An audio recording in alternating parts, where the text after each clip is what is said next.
A multiple grounded neutral system is generally permitted downstream of the medium voltage service disconnecting means, but it must comply with Article 250 of the National Electrical Code, or NEC.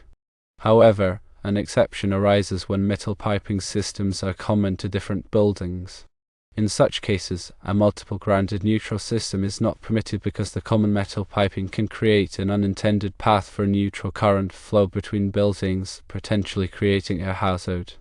This unintended current flow can lead to voltage drops, electromagnetic interference, and even pose a risk of electric shock or fire if the piping isn't properly grounded. To address this, alternative grounding methods must be employed. Firstly, an equipment grounding conductor, or EG, must be run with each circuit. The EGC provides a dedicated grounding path for electrical equipment, ensuring that fault currents can safely return to the source, tripping over current protection devices like circuit breakers or fuses. The EGC should be sized according to NEC Table 250.122, based on the rating of the overcurrent protective device. Secondly, an isolated grounding system can be utilized. This system isolates the neutral conductor and provides a separate grounding path, preventing neutral current from flowing through the common metal piping. The isolated grounding system typically involves running an isolated grounding conductor from the equipment back to the service entrance without connecting it to the building's grounding electrode system at any point along the way. The isolated grounding conductor should be green with a yellow stripe to differentiate it from the standard EGC. There are additional considerations to keep in mind. The multiple grounded neutral system must be properly designed and installed to minimize the risk of electrical hazards. Proper design includes carefully calculating conductor sizes, selecting appropriate grounding electrodes, and ensuring that all connections are tight and secure. The system must be periodically inspected and tested to ensure proper operation. Regular inspections and testing can help identify potential problems, such as loose connections, corrosion, or damaged equipment, before they lead to more serious issues. Testing should include measuring ground impedance, checking the continuity of grounding conductors, and verifying the proper operation of ground fault protection devices. The use of a multiple grounded neutral system may be subject to local or utility requirements. It is important to consult with the local authority having jurisdiction, ORG, and the utility company to ensure compliance with all applicable regulations. Utility companies may have specific requirements for grounding and bonding on their distribution systems, and local jurisdictions may have additional requirements that go beyond the NEC. Article 250.4b of the NEC covers general requirements for grounding of alternating current systems.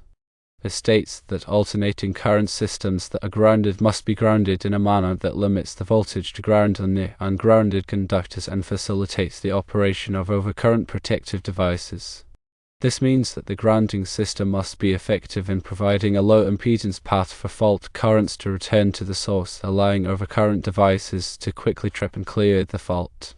The grounding impedance should be low enough to ensure that the voltage rise on the ungrounded conductors during a fault is limited to safe levels. NEC Section 250.24 specifies requirements for grounding separately derived alternating current systems. A separately derived system is an electrical system that derives its power from a source other than a service, such as a generator, transformer, or UPS system. The grounding requirements for separately derived systems are similar to those for services, with some additional considerations. The neutral conductor of a separately derived system must be grounded at the source of the system. The grounding electrode conductor must be sized according to NEC Table 250.66. Based on the size of the derived phase conductors. If the separately derived system supplies more than one building or structure, the neutral conductor must be grounded at each building or structure. NEC Section 250.30 provides detailed requirements for grounding electrode systems. A grounding electrode system is a combination of grounding electrodes that are bonded together to provide a low impedance path to ground. Common grounding electrodes include metal underground water pipes, metal building frames, concrete encased electrodes, and ground rings. The grounding electrode system must be supplemented by an additional grounding electrode, such as a ground rod or ground plate, if the primary grounding electrode is not sufficient. The grounding electrode conductor must be connected to the grounding electrode system at a point that is accessible and convenient for testing and maintenance. NEC Section 250.50 covers bonding requirements for electrical systems. Bonding is the process of connecting conductive parts of an electrical system together to create a low impedance path for fault current. Bonding helps to equalize voltage potentials and reduce the risk of electric shock. All metal enclosures, raceways, and equipment must be bonded together. Bonding jumpers must be sized according to NEC Table 250.102, based on the size of the circuit conductors. The bonding jumper must be connected to the equipment grounding conductor at the point where it enters the enclosure. NEC Section 250.92 specifies requirements for bonding service equipment. Service equipment is the equipment that is used to connect the electrical service to the building or structure. Service equipment includes the service disconnecting means, the service overcurrent protective devices, and the service grounding electrode conductor. All service equipment must be bonded together. The bonding jumper must be sized according to NEC Table 250.66 based on the size of the service entrance conductors. The bonding jumper must be connected to the grounding electrode conductor at the point where it enters the service equipment. NEC Section 250.104 covers bonding of metal water piping systems. Metal water piping systems can provide a path for fault currents, so it is important to bond them to the electrical grounding system. The water piping system must be bonded to the service equipment or the grounding electrode conductor. The bonding jumper must be sized according to NEC Table 250.102, based on the size of the service entrance conductors. The bonding jumper must be connected to the water piping system within 5 feet of where the water pipe enters the building. NEC Section 250.118 lists acceptable grounding conductors. Acceptable grounding conductors include copper, aluminum, and copper-clad aluminum. Grounding conductors must be protected from physical damage. Grounding conductors must be identified by a continuous green color or a green color with one or more yellow stripes. Grounding conductors must be installed in a neat and workmanlike manner. NEC Section 300.3 covers conductors in parallel. Conductors are permitted to be run in parallel under certain conditions, such as when the ampacity of a single conductor is not sufficient to carry the load. When conductors are run in parallel, they must be the same length, the same material, the same size, and have the same insulation. The parallel conductors must be connected together at both ends to ensure that the current is evenly distributed. NEC Section 310.15 provides guidance on ampacity of conductors. Ampacity is the current carrying capacity of a conductor. The ampacity of a conductor depends on its size, its insulation type, and the ambient temperature. The NEC provides tables that list the ampacities of various conductors under different conditions. It is important to select conductors with an ampacity that is sufficient to carry the load without overheating. The NEC provides deterring factors that must be applied to the ampacity of conductors when they are installed in certain conditions, such as when they are bundled together or when they are exposed to high ambient temperatures. The deterring factors are intended to prevent the conductors from overheating and causing a fire. Ground fault circuit interrupters, or GFCIs, are devices that are designed to protect people from electric shock. GFCIs work by monitoring the current flowing in the hot and neutral conductors of a circuit. If there is a difference of more than a few milliamps between the current flowing in the hot and neutral conductors, the GFCI will trip, interrupting the circuit and preventing electric shock. GFCIs are required in many locations, such as bathrooms, kitchens, and outdoor areas. Arc fault circuit interrupters, or RFCIs, are devices that are designed to protect against fires caused by arcing faults. Arcing faults are electrical faults that occur when current jumps between two conductors. Arcing faults can generate a lot of heat, which can ignite nearby combustible materials. RFCIs work by monitoring the current flowing in a circuit for the characteristics of an arcing fault. If an arcing fault is detected, The FSI will trip, interrupting the circuit and preventing a fire. SIs are required in many locations, such as bedrooms and living rooms. Surge protective devices, or SPDs, are devices that are designed to protect electrical equipment from voltage surges. Voltage surges are sudden increases in voltage that can damage or destroy electrical equipment. Voltage surges can be caused by lightning, switching of electrical equipment, or other disturbances in the power system. SPD work by diverting the surge current to ground, protecting the equipment from damage. SPD are available in a variety of types and sizes, and they can be installed at the service entrance, at branch panels, or at individual pieces of equipment.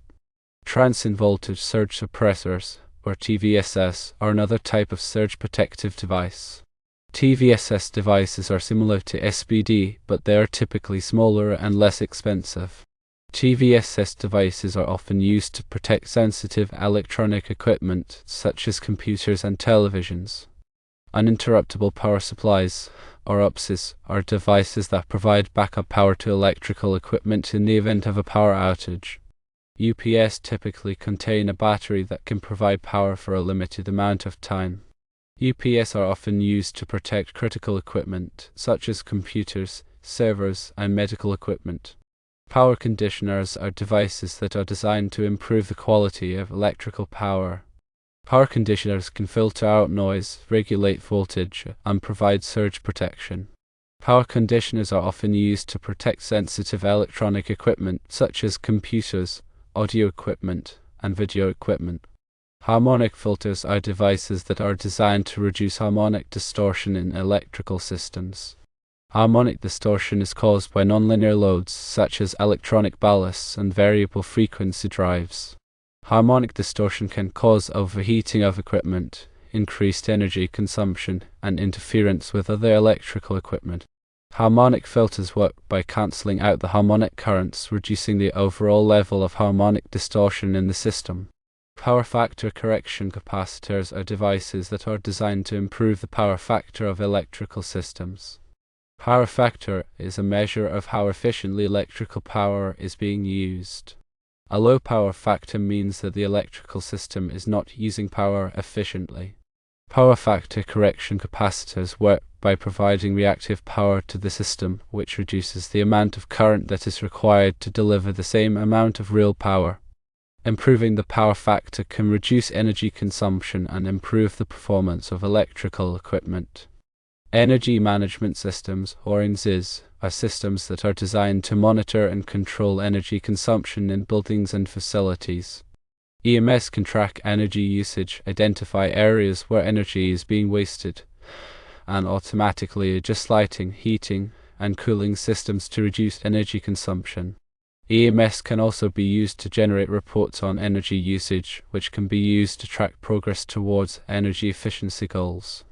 Lighting control systems are systems that are designed to control the lighting in buildings and facilities.